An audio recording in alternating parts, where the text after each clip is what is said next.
તપાસમાં થયેલી ગલતીઓએ કૌશિકને પહેલા અનેક સર્જરી સુધી દોરી ગયા અને આખરે તેનું એક પગ કાપવાનો વારો આવ્યો.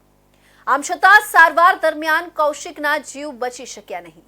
કૌશિક પટેલ પેટમાં પથરીની સારવાર માટે શેલ્બી હોસ્પિટલમાં દાખલ થયા હતા. પરિવારના જણાવ્યા મુજબ થાપાના ભાગે આપવામાં આવેલા એક ઇન્જેક્શન બાદ કૌશિકના શરીરમાં ગંભીર પ્રતિક્રિયાઓ શરૂ થઈ. થોડી જ વારમાં તેમનો એક અંગ બેદરકાર બન્યું અને હદથી વધુ ગૂંચવણો વધી. 6 થી 7 સર્જરીઓ થયા છતાં તેમની હાલત સુધરી નહીં અને તેમના એક પગ કાપવો પડ્યો.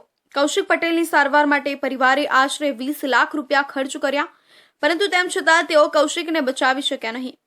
1 મહિના સુધી ચાલેલી સારવાર બાદ તેમનું મૃત્યુ થયું. સૌથી ચોંકાવનારી વાત એ છે કે હોસ્પિટલ દ્વારા કૌશિકની સારવારના મેડિકલ રિપોર્ટ્સ પણ આપવામાં આવ્યા નથી. પરિવાર દાવો કરી રહ્યો છે કે તેઓને કોઈ તથ્યજનક જવાબ મળતો નથી અને હોસ્પિટલ આ સમગ્ર મામલે પારદર્શિતા દાખવવા તૈયાર નથી. આ ઘટનાથી દુઃખી અને ક્રોધિત પરિવારે પોલીસમાં ન્યાય માટે અરજી કરી, પરંતુ હજુ સુધી કોઈ કાર્યવાહી હાથ ધરાઈ નથી.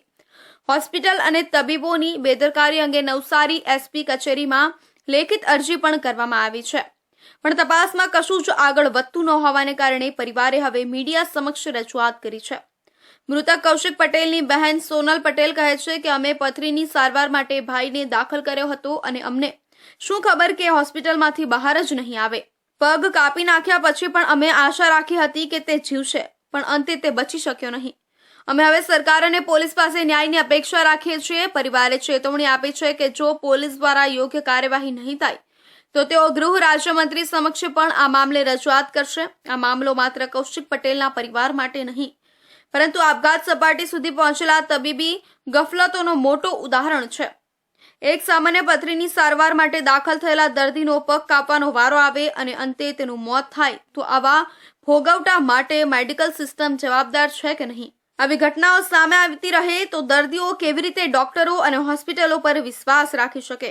અને હું નવસારી ખાતેથી અહીંયા શેલ્બી હોસ્પિટલની બહાર આજે આવી છું. મારા ભાઈના કૌશિક પટેલના કેસના બાબતમાં જે ગંભીર બેદરકારી ડોક્ટર લોકોએ કરેલી છે એના બાબતે હું તમારી સમક્ષ હાજર છું. આજે એમણે મારા ભાઈને એક ઇન્જેક્શન આપેલું હતું જે ગાંઠ ઉગાડવાનો ડોક્ટર જેની ગાંધી નવસારી ખાતે આવીને, અને ત્યાર પછી મારા ભાઈને પગમાં અને પેટમાં ગંભીર બેદરકારી થઈ એમની, અને એમણે એની બધી ઓપરેશનને અને એની સારવાર માટે નવસારીથી અમને શેલ્બી હોસ્પિટલમાં ટ્રાન્સફર થવા કીધેલું, જેના કારણે અમે નવસારીથી શેલ્બી હોસ્પિટલમાં દાખલ થયા હતા.